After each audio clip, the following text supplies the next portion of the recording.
Hi there, my name is Dan Foss, Kaylee Butler. This is a partner project. I'll be using the word I, referring to me and Kaylee both throughout this. Um, this is a scenario of a dilemma of ethic proportions. To explain the situation to you, I recently began working as a counselor at a local agency. I got the job from a friend of a friend who, it's a small community, and it ends up that the friend ends up being my supervisor at this position as a counselor. Um, I know of another person who took confidence in me and informed me that my current supervisor has some questionable boundaries outside of the agency with clients. I addressed that with my supervisor, and they verbally assaulted me with denial and ridicule for me believing rumors. Before proceeding with my systemic analysis of this dilemma that I am now in, there's many questions that I would have, but I'm going to proceed under the assumption that the person who took confidence in me and shared the information about my supervisor, that information is true and correct, and to the extent of which these questionable boundaries have been crossed, I've gleaned that that is egregious. So my key dilemma is to report or not to report my supervisor for unethical behavior.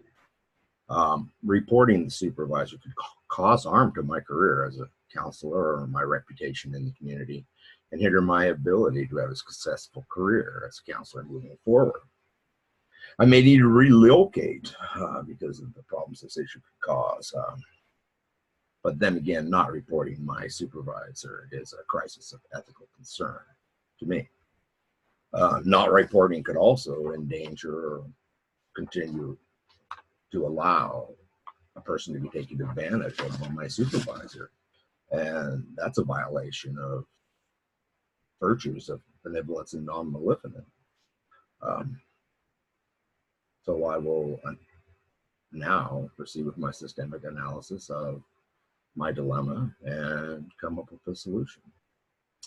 First, I'm going to address codes and laws applicable to this. And I live in the state of Washington, and laws are quite clear on this.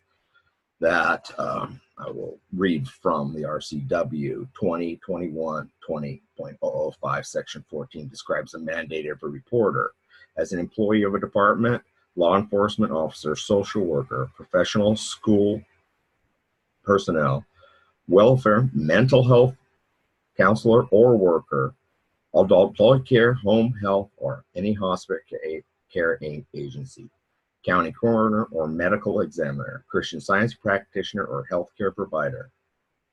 It's understood I am a mandated reporter in the state of Washington. And if I have any questions about clients being vulnerable persons, RCW 7434.0, Section 22 and subsection F indicate that vulnerable adults, whether in an individual capacity or as an employee of an agent or any other public or private organization, consider a vulnerable adult if they are receiving services from an individual provider. The clients are vulnerable adults. RCW 7434.053 addresses a failure to report.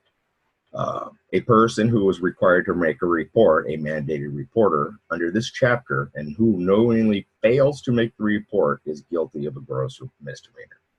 So if I do not make a report in the state of Washington and this is found out, I could be charged with a gross misdemeanor.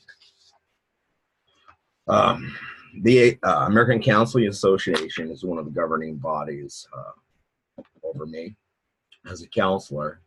And in resolving this dilemma, I would be negligent if I did not seek out documentation from the ACA and also the American Mental Health Counselors Association, of both I am a member. Bringing up the Code of Ethics from the ACA, Section A5 describes prohibited non-counseling roles and relationships.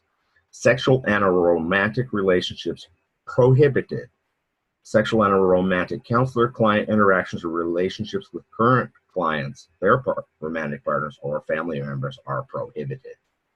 This prohibition applies to both in-person and electronic interactions. And Section A5C again clarifies sexual or romantic relations with former clients, sexual or romantic counselor interactions, or relations with former counselors, their romantic partners or family members are prohibited for a period of 5 years following the last professional contact. The ACA prohibits this type of relationships. The AMHCA, Section 3, mental health counselors are aware of the influential position of their respect to their clients and avoid exploiting the trust and fostering dependency of the client. Code goes on to clarify in subsection A that mental health counselors make every effort to avoid dual multiple relationships that could impair professional judgment or cause harm, risk to cause harm. In Section 4, the AMHCA also addresses mental health counselors are aware of the intimacy and responsibilities inherent in the counseling relationship. They maintain respect for the client and avoid actions that seek to meet their personal needs at the expense of the client. Subsection A, romantic or sexual relationships with clients are strictly prohibited. Mental health counselors do not counsel persons with whom they've had a previous sexual relationship. That's pretty clear. The ACA, AMHCA, and the Washington State law prohibits counselor-client relations. To go on, now that the laws and the codes are clear, I feel that it is good faith that any counselor consult other professionals whenever there is a question. This one may be clear, but there may be some unclearness, so we can seek that out with others. In this case, Kaylee, we sought out a PhD level psychologist and asked her for her consult on this situation. Her best advice was for us to consult our liability insurance and the APA for further information. She was revealing that she has encountered situations similar to this, and that she feels that it is her opinion that people who are professionals in this field have an obligation to be objective and understanding of double binds such as this and the legal restraints upon practitioners. Upholding the ethical codes with no exceptions is what inherently keeps professional, objective, and safe for clients. And that's what we're here to do. In any given situation, of course, there's a multitude of different courses of actions we could do. And we're going to look those over and make the decision first off, we could do nothing. There's a couple ways that could work out. We could just chalk it up to gossip, and we talk to the supervisor and they deny it, and so we'll just let it go. Well, the consequences for that, we don't stir up anything problems around the clinic. We keep our job, at least for a while, but if the Department of Health finds out and they find that we had knowledge, we're more than likely going to lose our license and forfeit our career as a counselor. Not a good option. We could say and do nothing and leave the clinic. We could just leave. Act like we never knew anything. We don't want to work for that person anyways if they're unethically performing such as that. But we lose a position in the agency. We've already talked about it being a small community. That's going to be difficult for us to find another job. And then again, if the Department of Health finds out I knew anything about it, I'm more than likely going to lose my license. So let's do it this way. Let's look at seeking other contacts in the clinic. Find out if anybody else knows what's going on. See if our supervisor has a supervisor that we can talk to about this situation. It's a good thing to do. Find out who else knows what's going on. A lot goes on there because I'm new in the clinic, and if I start talking to people, that information may already be known by everybody, and that information gets back to my supervisor. I may lose my job right there, and they may come up with some stories to make me look bad.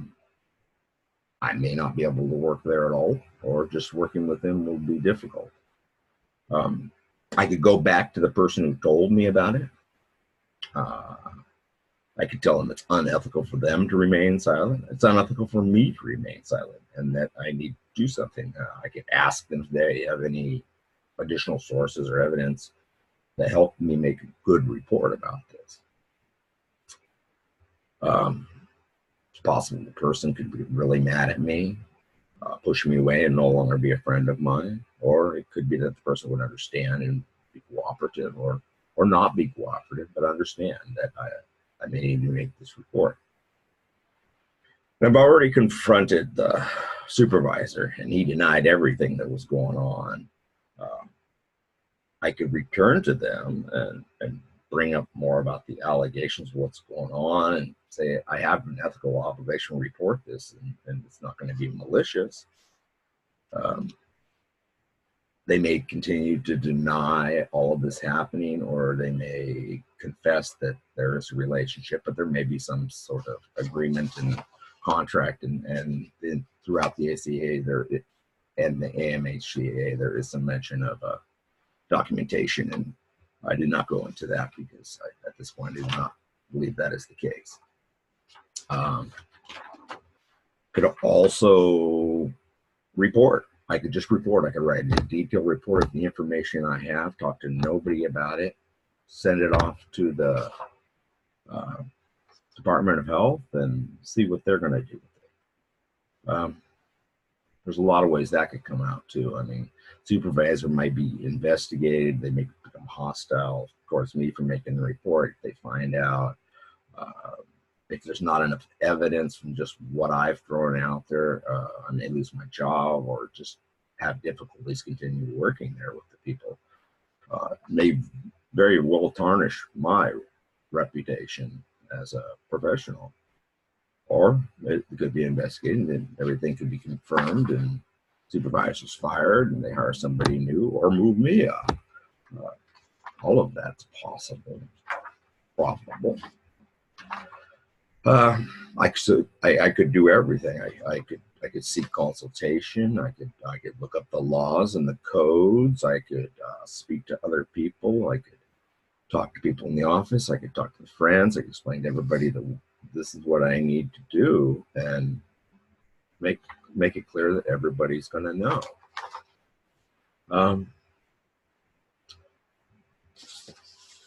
Going over the laws and the codes, there's no question in my mind what has to happen here. The main decision will be in what course I go about this. Being new in the community and not knowing to what extent and how many people are involved or know about what's happening here.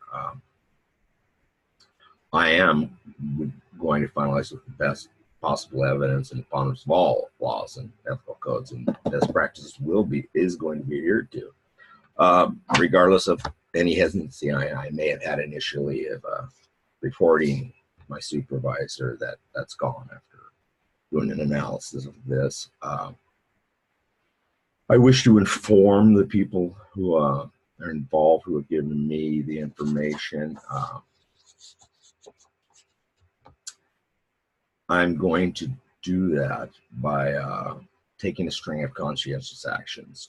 I don't want a lot of harm to be happening to other stakeholders in this. I'll consult the ACA and the AMHC with a phone call. I already talked to a peer.